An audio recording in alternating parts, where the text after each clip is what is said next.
വലിയ താരാ നമ്മുടെ മുരാരി തന്ത്രിക്ക് നല്ല സൂക്കട, നല്ല പച്ച മലയാളത്തിൽ പറഞ്ഞ ശുദ്ധമായ കഴപ്പ്. അതാണ് ഇന്നലെ എക്സ്പോസ് ആയത്. ഈ പൂജയുടെയൊക്കെ മറവിൽ മുറിയിൽ കയറ്റുന്ന സ്ത്രീകളെ ഇങ്ങനെ എത്രമാത്രം കള്ളനാണയങ്ങളായ പൂജാരിമാർ ഇതുപോലെ ലൈംഗികമായി ദുരുപയോഗം ചെയ്യുന്നുണ്ടാവും. ഇതിപ്പോൾ പ്രായപൂർത്തിയാവാത്ത ഒരു 16 വയസ്സുള്ള പെൺകുട്ടിയെയാണ് മുരാരി തന്ത്രി എന്ന ഈ രാജൻ ബാബു വളരെ ക്രൂരമായി പീഡിപ്പിച്ചത്. ഇന്ന് പോലീസ് അയാളുടെ വീട്ടിലെത്തി പരിശോധിച്ചപ്പോൾ ഇയാളുടെ ബെഡ്റൂമിൽ അത്രയും രക്തക്കറകളായിരുന്നു അത്ര ഈ പെൺകുട്ടിയുടെ. 1 മണിക്കൂറോളം നേരം. നിങ്ങൾ ആലോചിക്കണം, ആ പെൺകുട്ടി ആ സമയം അനുഭവിച്ച മാനസിക വേദന അത് എത്രമാത്രം വലുതായിരിക്കും. ആ അമ്മ ചിലപ്പോൾ അറിഞ്ഞിട്ടുണ്ടാവില്ല ഇയാൾ ഇത്തരക്കാരനാണെന്ന്. റീൽസിലെ വലിയ താരാണല്ലോ. അത് മതമൈത്രിയുടെയൊക്കെ മേമ്പൊടിയൊക്കെ ചേർത്തിട്ടാണ് ഇയാൾ റീലുണ്ടാക്കുന്നത്. ഈ പൂജാരിയുടെ വേഷവിധാനത്തോടെ മാപ്പിളപ്പാട്ടിൻ്റെ അകമ്പടിയിലുള്ള റീല് ചിത്രീകരണം, അതിൽ ഭാര്യയും വീട്ടുകാരൊക്കെ ഉണ്ടാവാറുണ്ട്. രാഷ്ട്രീയമായാലും പല വിഷയങ്ങളിലും വളരെ വിവാദമെന്ന് നമുക്ക് തോന്നുന്ന പല കാര്യങ്ങളിൽ ഇയാൾ റീലുകളൊക്കെ നിർമ്മിച്ചിട്ടുണ്ട്. അതുകൊണ്ട് തന്നെ ഇയാൾക്ക് നല്ല സപ്പോർട്ടും ഉണ്ട്. നല്ല പാൻ കേരള റീച്ചാണ് ഇയാൾക്ക്. ഇയാളുടെ ഒരു വീഡിയോ എങ്കിലും ഒരിക്കലെങ്കിലും കാണാത്ത മലയാളികൾ തന്നെ ഉണ്ടാവില്ല. അതുകൊണ്ട് തന്നെ പാൻ കേരള റീച്ചുള്ളത് കൊണ്ട് തന്നെ കേരളത്തിൽ നിന്ന് എമ്പാടും ഇയാളുടെ പുത്തൂരിലുള്ള ജ്യോതിശാലയത്തിലേക്ക് ആളുകൾ എത്താറുണ്ട്. അങ്ങനെ നല്ല തിരക്ക് പിടിച്ച് നടക്കുന്ന ഇയാൾ എന്തിനാണ് ഇങ്ങനെ ഒരു നാണംകെട്ട പരിപാടി എടുത്തതെന്നാണ് മനസ്സിലാവാത്തത്. ഇതോടെ ഒരു കാര്യം ഉറപ്പാണ്, അവിടെ ഒരു വ്യാജം തന്നെയാണ്. യഥാർത്ഥ പൂജാരിമാർ ഒരുപാടുണ്ട് നമ്മുടെ നാട്ടിൽ, വളരെ മാന്യമായ തൊഴിലെടുക്കുന്നവർ.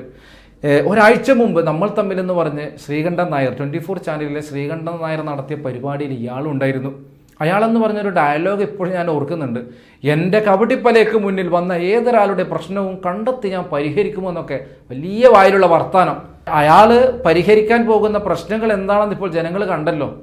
അവിടെ വരുന്ന സ്ത്രീകളെ ദുരുപയോഗം ചെയ്യുക. ഇനിയും മിക്കവാറും സംഭവിക്കാൻ പോകുന്നത് മറ്റേതെങ്കിലും കേസുകൾ ഉണ്ടായിട്ടുണ്ടെങ്കിൽ, ഏതെങ്കിലും പെൺകുട്ടികൾക്ക്, ഏതെങ്കിലും സ്ത്രീകൾക്ക് ഇതുപോലുള്ള വല്ല ദുരനുഭവം ഉണ്ടായിട്ടുണ്ടെങ്കിൽ അവരൊക്കെ പുറത്തു വരാനുള്ള സാധ്യതകൾ കാണുന്നുണ്ട്.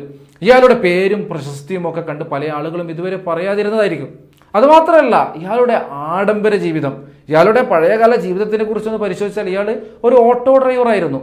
ഓട്ടോ ഡ്രൈവറായി ഓട്ടോ ഓടിച്ച് നടന്ന ഒരാൾ ഗൾഫിലേക്ക് പോയി. അതിനുശേഷം വരുമ്പോഴേക്കാണ് പെട്ടെന്നൊരു പൂജാരിയായിട്ട് മുരാരി തന്ത്രി എന്ന പേരിൽ നാട്ടിൽ അറിയപ്പെടുന്നത്. പിന്നീട് റീലിലേക്കും തിരിഞ്ഞ് നല്ല റീച്ചുമായി. പെട്ടെന്ന് ഇയാളുടെ മാറ്റം അവിടെയുള്ള നാട്ടുകാർക്ക് എല്ലാവർക്കും ഭയങ്കര അമ്പരപ്പ് സംശയമൊക്കെ ഉണ്ടാക്കിയിട്ടുണ്ട്. അയാളുടെ കയ്യിലുള്ളത് വലിയ ആഡംബര വാഹനങ്ങളാണത്രേ. അതുപോലെ ഐഫോണിൻ്റെ വലിയൊരു കളക്ഷൻ തന്നെയുണ്ട്. ഒരു ഓൺലൈൻ മീഡിയ ഇയാളുടെ വീട്ടിലെത്തിയിട്ട് ഇയാളുടെ ഐഫോൺ കളക്ഷനുകളെ കുറിച്ചൊക്കെ വലിയ വീഡിയോകളൊക്കെ നിർമ്മിച്ചിട്ടുണ്ടായിരുന്നു. ഈ സംഭവം പുറത്തു വന്നതിന് ശേഷം ഈ അമ്മയെ നാട്ടുകാർ നന്നായിട്ട് തെറി പറയുന്നുണ്ട്. ഇങ്ങനെയുള്ള ആളുകൾക്കിടയിലേക്ക് സ്വന്തം പെൺമക്കളെ കൊണ്ടുപോകുന്ന ആ അമ്മയ്ക്ക് കൊടുക്കണ രണ്ടെന്നൊക്കെയാണ് ആൾക്കാർ പറയുന്നത്. ആ അമ്മ അവരുടെ വിശ്വാസത്തിൻ്റെ ഭാഗമായി സത്യസന്ധനായ ഒരു വ്യക്തിയാണെന്ന് കരുതിയിട്ടായിരിക്കുമല്ലോ കൊണ്ടുപോയിട്ടുണ്ടാവുക. എന്ന് മാത്രമല്ല, ഇയാൾക്കെതിരെ ഇപ്പോൾ കേസുമായിട്ട് മുന്നോട്ട് പോകുന്നതും ആ പെൺകുട്ടി 1 മണിക്കൂറോളം നേരം അയാളുടെ പൂജാമുറിയിൽ അകപ്പെട്ടതിന് ശേഷം വന്ന ഉടനെ പെൺകുട്ടി കരഞ്ഞപ്പോൾ അവിടെ ബഹളം വെച്ച് നാട്ടുകാരെ കൂട്ടിയതൊക്കെ അമ്മയാണ്. അപ്പോൾ ആ അമ്മ സത്യത്തിൽ നിരപരാധിയാണ്. ഈ കാര്യത്തിൽ അമ്മ പെട്ടുപോയതാണ്. പക്ഷേ ഇവിടെ വേറൊരു അമ്മയുണ്ട്, വേറൊരു ഭാര്യയുണ്ട്. അവരും സ്ത്രീകളാണ്. ഈ രാജൻ ബാബു എന്ന മുരാരി തന്ത്രിയുടെ ഭാര്യയും അമ്മയും. ഇവർ 2 പേരുമാണ് ഈ പെൺകുട്ടി ഇയാളുടെ ബെഡ്റൂമിലേക്ക് എത്തിച്ചത് അത്രേ. അതായത് ഈ പെൺകുട്ടിയെ ഒറ്റയ്ക്ക് പൂജ നടത്തണം, വലിയൊരു ബാധയുണ്ട് ഈ പെൺകുട്ടിയുടെ ശരീരത്തിലെന്ന് പറഞ്ഞിട്ട് ഈ പെൺകുട്ടിയെ പൂജാമുറിയിലേക്ക് കൊണ്ടുപോകാൻ ആദ്യം ശ്രമിച്ച സമയത്ത് ഈ പെൺകുട്ടിയുടെ അമ്മ തടയുന്നുണ്ട്. ആ സമയത്ത് ഈ മുരാരി തന്ത്രിയുടെ ഭാര്യയും അമ്മയും വന്നിട്ടാണ് അത്ര ഈ പെൺകുട്ടിയുടെ അമ്മയെ അനുനയിപ്പിക്കുന്നത്.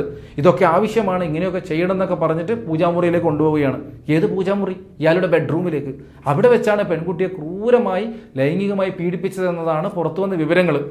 ഇയാൾ പോലീസ് പിടിച്ചതിന് ശേഷം പുറത്തു വന്നിട്ട് തന്നെ കുടുക്കിയതാണെന്നൊക്കെ പറയുന്നുണ്ട്. പക്ഷെ ആ വാദം പൊളിഞ്ഞിരിക്കുകയാണ്. കാരണം പോലീസുകാരിന്ന് ചെന്നപ്പോൾ ഇയാളുടെ മുറിയിലെത്തിയപ്പോൾ അവിടെ രക്തക്കറകളാണ്. ഈ രക്തക്കറകൾ കൂടി കണ്ടതോടുകൂടി ഇയാളുടെ വാദങ്ങളൊക്കെ പൊളിഞ്ഞിരിക്കുകയാണ്. അവിടെ കഴിഞ്ഞ ദിവസം പ്രശ്നങ്ങളുണ്ടായി. നാട്ടുകാരൊക്കെ കൂടിയപ്പോൾ ഇയാൾ പിൻവാതിലിലൂടെ ഇറങ്ങി ഓടി ഭരണക്കാവിലെ ഒരു ഹോട്ടലിൽ മുറിയെടുത്തിരിക്കുകയായിരുന്നു. അങ്ങനെ പോലീസുകാർ വളരെ വിശദമായി പരിശോധിച്ച് രഹസ്യ വിവരത്തിൻ്റെ ഒക്കെ അടിസ്ഥാനത്തിൽ ആ ഹോട്ടലിലെത്തി ഇയാളെ പിടികൂടാൻ ശ്രമിക്കുന്ന സമയത്ത് അവിടുന്ന് ഓടി രക്ഷപ്പെടാൻ ശ്രമിച്ചു. അങ്ങനെ വളരെ സാഹസികമായി ബലമായാണ് ഇയാളെ പിടിക്കുന്നത്. ഇയാളെ പിടികൂടുന്ന സമയത്ത് ഡ്രസ്സ് തോർത്ത് മുണ്ടൊക്കെ ഉടുക്കാൻ പോകുന്ന ദൃശ്യങ്ങളൊക്കെ നിങ്ങൾ കണ്ടിട്ടുണ്ടാവും. ഏതായാലും ഇതുപോലുള്ള നിരവധി കള്ളനാണയങ്ങൾ നമുക്കിടയിലുണ്ട്. എല്ലാം ഇതുപോലെ എക്സ്പോസ് ആവട്ടെ. എത്രമാത്രം ഇതിപ്പോൾ പുറത്തു വന്ന് വിഷയമായതുകൊണ്ട് മാത്രം ഇതുപോലെ പുറത്തു വരാത്ത എത്ര കേസുകളുണ്ടാവും. എല്ലാ കന്നന്തിരിവ് കാണിക്കുന്ന ഇത്തരം കഴപ്പൻ പൂജാരിമാർക്ക്, അതിപ്പോൾ പൂജാരി ആയിക്കോട്ടെ, അതിപ്പോൾ ഒരു ഉസ്താദ് ആയിക്കോട്ടെ, പള്ളിയിലെ പാതിരി, ക്രിസ്ത്യൻ പള്ളിയിലെ പാതിരികൾ ആരായിക്കോട്ടെ, വിശ്വാസത്തിൻ്റെ പേരിൽ ഉടായ്പ് കാണിക്കുന്ന ഇത്തരം നെറികെട്ടവന്മാർ ഇനിയും എക്സ്പോസ് ആവട്ടെ.